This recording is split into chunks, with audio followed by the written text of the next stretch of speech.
मैं तो कहती हूँ इसके पीछे पागल कुत्ते छोड़ दो, अपने आप इसकी अकल ठिकाने आ जाएगी। रूपेश कोने से सारी बातें कान लगाकर सुन रहा था और उसे पता था कि अब उसका जनाजा निकलने वाला है, इसलिए उसने आसपास टेढ़ी नजरों से देखा और वो मौका देखते ही भागने लगा, लेकिन उसके पैरों में नीचे पड़ी हुई एक रस्सी का टुकड़ा फंस गया, जिसकी वजह से वो वहीं लड़खड़ाकर गिर गया और उसका मुंह सीधा जमीन पर लगा। अपने सामने इतनी तेज आवाज आने पर हर कोई उस तरफ भागा और जब उन्होंने देखा कि रूपेश जमीन पर पड़ा हुआ है, तब फिरोज मलिक ने गौतम के ऑर्डर्स को मानते हुए अपने बॉडीगार्ड से कहा, गार्ड्स, इसे पकड़ कर ले आओ। अगर ये हॉस्पिटल से निकला भी ना तो मैं तुम लोगों की हड्डी पसली एक कर दूंगा। सारे बॉडीगार्ड्स रूपेश को उठाकर फिरोज मलिक, गौतम, अवनी, गीता और सौरभ के सामने ले आए। सौरभ ने भी गौतम की हिमायत करते हुए कहा, वाह गौतम वाह, क्या फैसला लिया है तुमने। मैंने तुमसे ज्यादा सुलझा हुआ इंसान आज तक नहीं देखा। मैं तो कहता हूं तुम मेरे बेटे को भी अपनी ट्रेनिंग में रख लो, उसका भी फायदा हो जाएगा और उसकी वजह से हमारे खानदान का भी। गौतम ने मन ही मन कहा, क्या लोग हैं यार, ये मेरे सामने इतना बड़ा गुंडा छुप गया। ये देखकर ये लोग मुझे अपने सिर पर बैठा रहे हैं और कल तक तो मेरे मुंह पर थूकते थे। फिरोज ने गौतम के सामने रूपेश को लाकर खड़ा कर दिया और कहा, लीजिए सर, ये रहा आपका गुनहगार, बताइए इसे क्या सजा देनी है, मैं इसे वही सजा दूंगा। गौतम ने रूपेश की आंखों में आंखें डालकर देखते हुए कहा, सजा तो इसे मैं नहीं बल्कि तुम दोगे, क्योंकि मुझसे ज्यादा ये तुम्हारा गुनहगार है। मैं तुम्हें पूरी इजाजत देता हूं कि तुम इसके साथ जो करना चाहो कर सकते हो, लेकिन हाँ, जो भी करना एक दायरे में रहकर करना, इसकी जान नहीं जानी चाहिए। गौतम के इस ऑर्डर को सुनकर तो रूपेश की रूह कांप गई और उसने गौतम के सामने हाथ जोड़ते हुए कहा, मुझे माफ कर दो गौतम, तुम इसे ये क्या ऑर्डर दे रहे हो? अभी तुमने देखा नहीं कि इसके बॉडीगार्ड्स कैसे मुझे उठाकर ले आए? अगर ये मुझे ऐसे लेकर आए तो सोचो कि जब वो मेरे साथ हाथापाई करेंगे तो मेरी चटनी बन जाएगी। कम से कम इसी बात को ध्यान में रखते हुए बोलो ना कि मैं अवनी का क्लासमेट भी हूं। जब अवनी ने ये सुना तो वो गुस्से में आ गई और कहा, क्लासमेट और तुम? अरे तुम्हारे जैसे तो मैं दुश्मन भी डिजर्व नहीं करती, जो अपनी दुश्मनी भी ईमानदारी से ना निभा सके। तुम मेरी नजरों से दूर हो जाओ।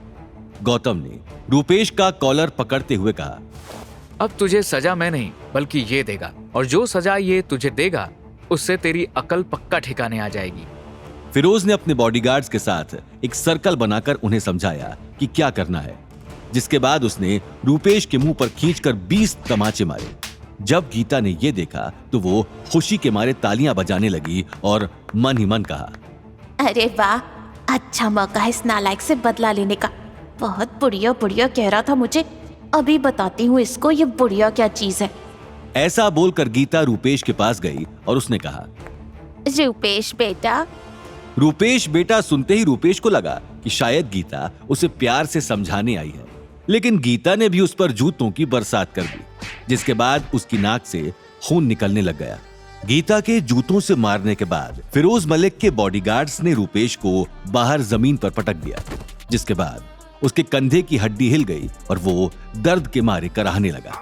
फिरोज मलिक के कहने पर उसके बॉडीगार्ड्स ने ऐसा किया था और जब वो अंदर आए तब उन सभी से गौतम ने कहा, तुम लोगों ने बिल्कुल ठीक करा, लेकिन फिरोज, मैं तुमसे कुछ मांगना चाहता हूँ।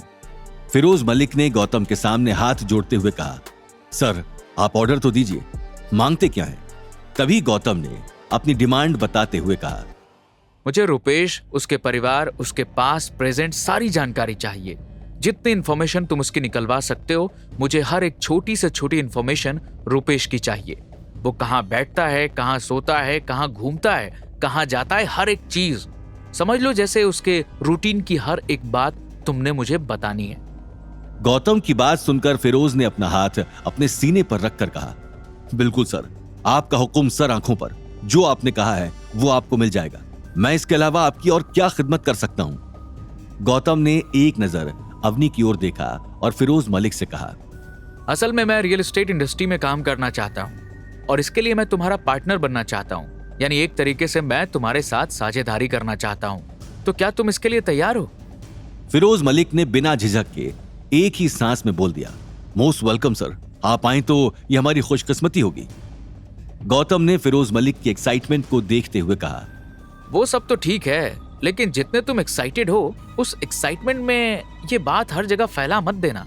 यह बहुत ही कॉन्फिडेंशियल मैटर है और मैं चाहता हूँ कि तुम इस पर तब तक पर्दा रखो जब तक मैं ना कहूँ, और सिर्फ उन्हें ही ये बात बताओ जिन्हें बताने को मैं तुमसे बोलूँ। इसके अलावा ये बात कहीं लीक नहीं होनी चाहिए। और याद रखना, जिस दिन ये लीक हुई उसके बाद मैं तुम्हारा क्या हश्र कर सकता हूँ।